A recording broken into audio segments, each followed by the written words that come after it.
Frederick Nyenga is an entrepreneur who runs a butcher shop on the outskirts of Nairobi.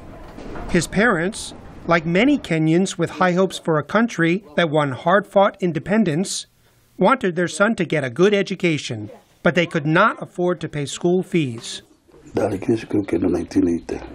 I completed primary school in 1980, then I went to high school. I studied for the first 2 terms, but then we couldn't afford the fees, so I was forced to quit. Living in the village in a rural area, you have to think about what else you will do. So I decided to start a business with money I had saved working in people's farms, and that's how I started.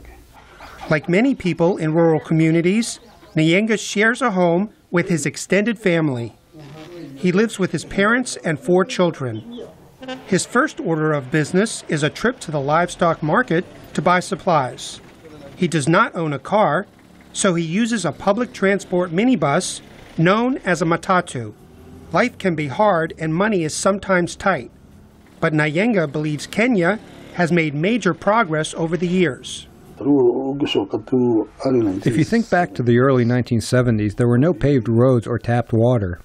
Electricity wasn't accessible to all people, and today most people have electricity in their homes. Many of the main roads are tarmac, so the government has tried. At the market, Nyenga bargains for a fair price for a goat.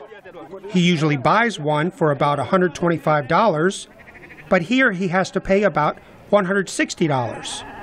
There are larger suppliers of meat in Kenya, but many people still rely on small-scale traders like Nyenga, who sell meat at a relatively lower cost.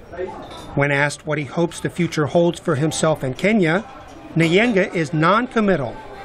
I can't tell you what the future of the country will be, but ask me about business. All we want is for us to be able to make a living. Nyenga hopes that as Kenya marks 50 years of independence from colonial rule, his country will continue to grow and develop, and give his children and grandchildren a better chance for a comfortable life. Mike Richman, VOA News, Washington.